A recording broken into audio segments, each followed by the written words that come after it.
एक व्यापारी था। किसी कारणवश उसका बिजनेस पूरी तरह डूब गया और वो पूरी तरह हताश हो गया। वह अपने जीवन से बुरी तरह थक चुका था। एक दिन परेशान होकर वह जंगल में गया और काफी देर वहां अकेला बैठा रहा। कुछ सोचकर भगवान से बोला, मैं हार चुका हूँ। मुझे कोई एक वजह बताइए कि मैं क्यों न हताश हूँ। मेरा सब कुछ खत्म हो चुका है। भगवान ने जवाब दिया, तुम जंगल में इस घास और बांस के पेड़ को देखो। जब मैंने घास और इस बांस के बीज को लगाया, मैंने दोनों की देखभाल की, बराबर पानी दिया, बराबर प्रकाश दिया। घास बहुत जल्दी बड़ी होने लगी और इसने धरती को हरा भरा कर दिया। लेकिन बांस का बीज बड़ा नहीं हुआ। लेकिन मैंने बांस के लिए अपनी हिम्मत नहीं हारी। दूसरे साल घास और घनी हो गई। उस पर झाड़ियां आने लगीं।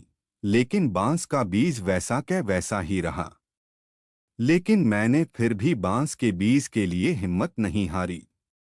तीसरे साल भी बांस के बीज में कोई वृद्धि नहीं हुई। लेकिन मित्र, मैंने फिर भी हिम्मत नहीं हारी। चौथे साल भी कुछ नहीं हुआ। लेकिन मैं लगा रहा। 5 साल बाद उस बांस के बीज से एक छोटा सा पौधा अंकुरित हुआ।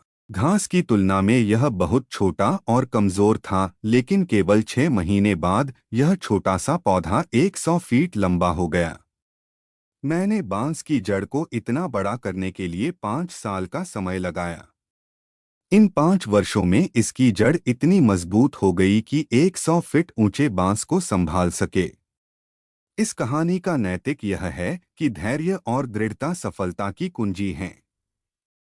जैसे बांस के बीज को बढ़ने में समय लगता है और वह अपनी जड़ों को मजबूत करता है, वैसे ही हमारे प्रयासों का परिणाम तुरंत नहीं दिखता।